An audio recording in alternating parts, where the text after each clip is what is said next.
Buenas, gente bonita. Bienvenidos a su canal de consejos para escritores. Yo soy Lorena Amquie, escritora y asesora editorial, y esa que acaba de destruir el sofá que yo con tanto cariño acomodé para que ustedes no vieran algo desastroso de fondo es Showba. Y estamos a más de 35 grados aquí en Galicia y hace mucho calor, así que espero que el sonidito del aire acondicionado que voy a tratar de arreglar en la edición no esté molestando mucho, y por eso están aquí estas perras totalmente tumbadas con el sopor veraniego.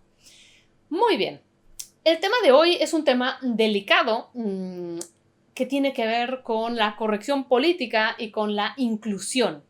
Me topé con este mensaje en una red social y dice así: escritores y escritoras de fantasía, por favor, crear personajes curvy en las historias. Estoy cansada de que sean siempre atléticos y delgados. Necesitamos representación. Bueno, vamos a ver. Yo sé que hay muchísimas aristas para este tema, y sé que estamos en una época en la que mucha gente se ofende por muchísimas cosas y a la vez ya estamos hartos de que todo ofenda, y les voy a decir mi opinión con respecto a esto en la literatura. En la literatura. ¿Por qué pongo este énfasis en la literatura? Porque creo que es muy diferente la literatura que lo que se hace para las masas, lo que se hace mainstream. ¿Qué quiero decir con esto?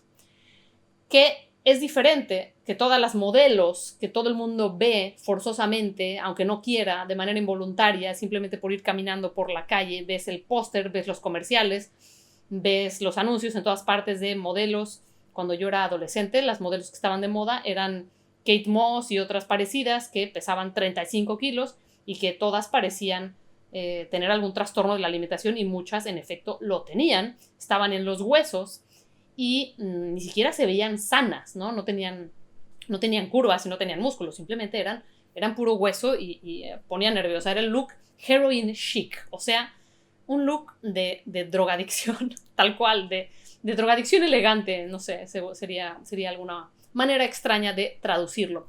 Entonces, claro, las mujeres, por ejemplo, crecen viendo estos modelos y asumen que ese es el modelo a seguir y que eso es el canon de belleza, y que entonces tienen que hacer eso, y entonces suben los trastornos alimenticios, la anorexia, la bulimia, los problemas de autoestima, más suicidios, más preocupación. Luego en las redes sociales esto ya se agudizó muchísimo más. Recordemos que cuando yo era adolescente no había esas redes sociales, y entonces simplemente yo, que lo que veo son videos de perritos en Instagram, de todas maneras me topo a veces con las sugerencias que me hacen las redes sociales de mujeres de mi edad que están muchísimo más flacas, guapas, etcétera, que yo, y entonces me están ofreciendo a mí cremas y peeling y lifting y tintes y cosas para que yo me vuelva a ver de 30 años, porque ese es el objetivo, y entonces mi autoestima, tal y tal.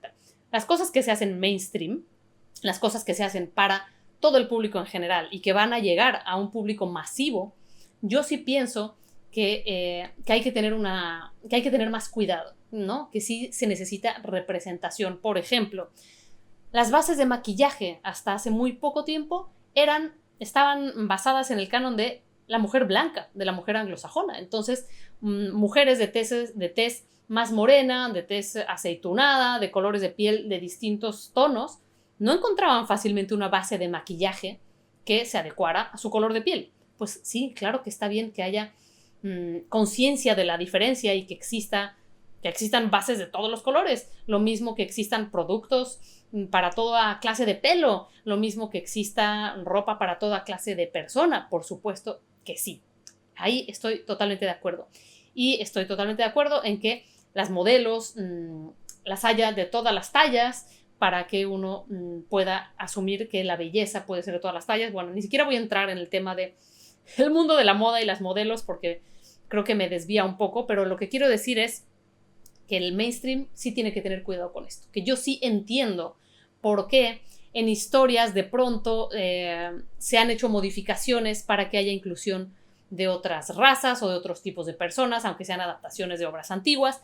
Lo entiendo más o menos, porque entiendo que en una obra, no sé, películas de superhéroes, que solo haya superhéroes masculinos, blancos y heterosexuales, pues sí afecta, porque es una cosa masiva que va a llegar a todos los niños y a todas las niñas del planeta, y que a mí me parece bien que, por ejemplo, haya una superheroína, que no me acuerdo cómo se llama, que sea musulmana, ¿no? Me parece que está muy bien, me parece que está muy bien que haya un superhéroe que es como bipolar. Me parece bien que se empiecen a tomar en cuenta todas estas diferencias para que el público en general pueda verse reflejado ahí.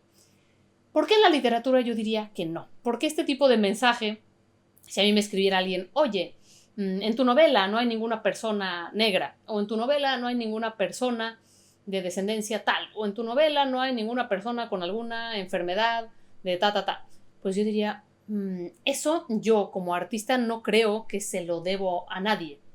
¿Por qué? Vamos a ver. Yo escribo para hacer una búsqueda personal, ¿no? Y esa búsqueda personal se mueve en el escenario que yo necesito y se mueve con el tipo de personajes que yo requiero para contar la historia, ¿no?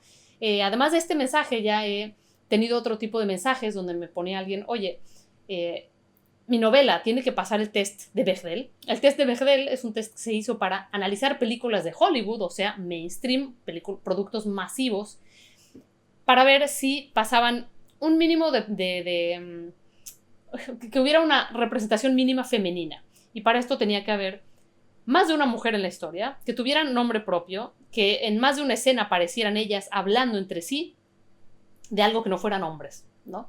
Imagínense que se tuvieran que hacer esas pruebas porque en el cine masivo pues había muchísimas películas en donde las mujeres eran solamente un accesorio, un pedazo de carne, ¿no?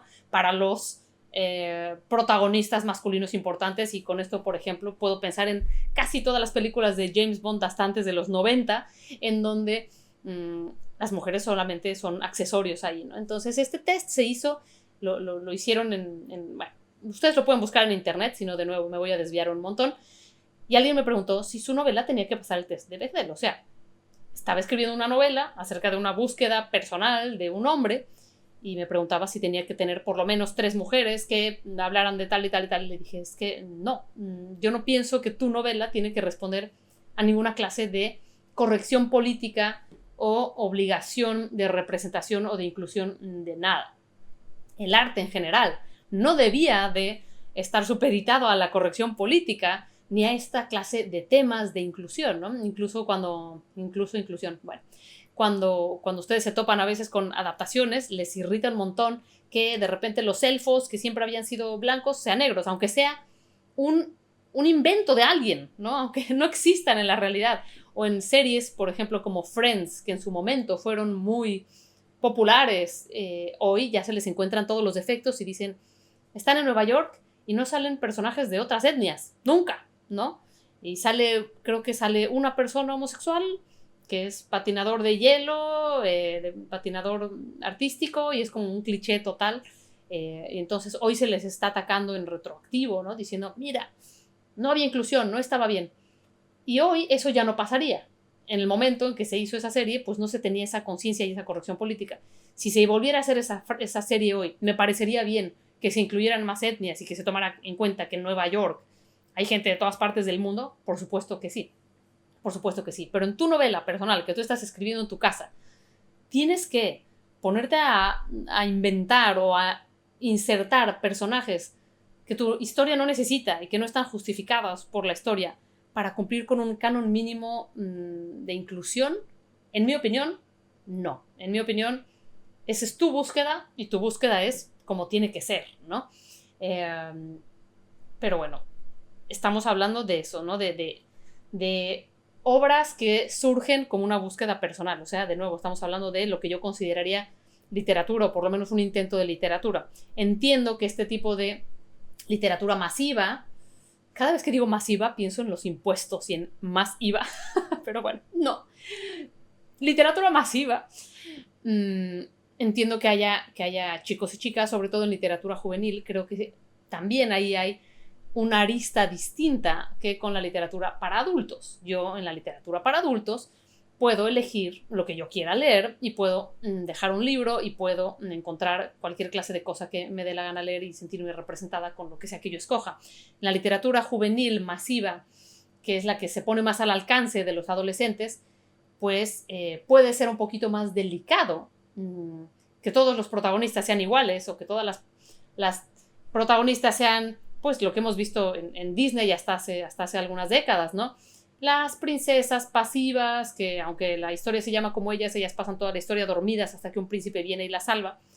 Pues eso yo diría que, por supuesto, que fue dañino para las representaciones masculinas y femeninas de mi generación, por ejemplo, ¿no? ¿Es bueno que ahora haya princesas que hacen otras cosas? Por supuesto que sí. Pero si alguien escribe su guión en su casa, tiene que estar pensando en eso y en todo el tiempo responder a todas estas objeciones sociales de inclusión y todo esto. Yo digo que no.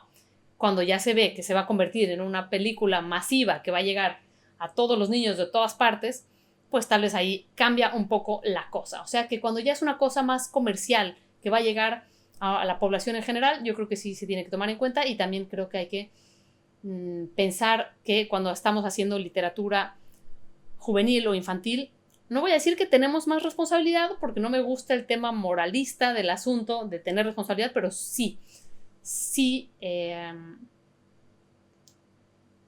pienso yo, cuando escribo, en no perpetuar estereotipos que me parecen dañinos. Sí pienso en que me estoy dirigiendo a un público que está en formación y que, si bien puede discernir, no voy a pensar nunca que mis lectores juveniles son menos inteligentes que los adultos, en absoluto, pero sí que están en formación y que tal vez tienen menos información y menos experiencia de vida para determinar cuándo un estereotipo es solo un estereotipo o cuándo es la generalidad de las cosas, ¿no? Si tú te topas solo con literatura de cierta forma en tu adolescencia, pues piensas que eso es la literatura que hay. Si tú te topas con cierta representación de lo que es el amor romántico, pues tal vez piensas que eso es lo que hay. Y si te topas solo con protagonistas, como dice aquí, atléticos y delgados, pues tal vez piensas que esos son los únicos que pueden ser héroes.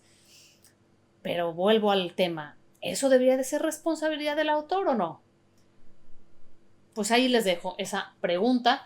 En mi opinión, cuando uno está haciendo su propia búsqueda genuinamente, no tiene que ser respondiendo a nada de esto.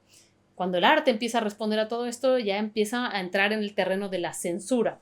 Tal vez no suena como censura porque es inclusión. Si estamos incluyendo, no estamos censurando, pero al final acaba siendo lo mismo, ¿no? Si tú tienes que estar cuidando este tipo de cosas, ¿en dónde te deja? ¿Qué libertad tienes realmente para contar la historia que querías contar? En todas las historias tiene que haber toda clase de personajes, en todas las historias tiene que haber, porque además cada vez los colectivos que exigen representación son más, y a mí me parece muy bien que se exijan muchas cosas, pero ¿se le puede exigir a los artistas que cambien su propia búsqueda para atender estas necesidades?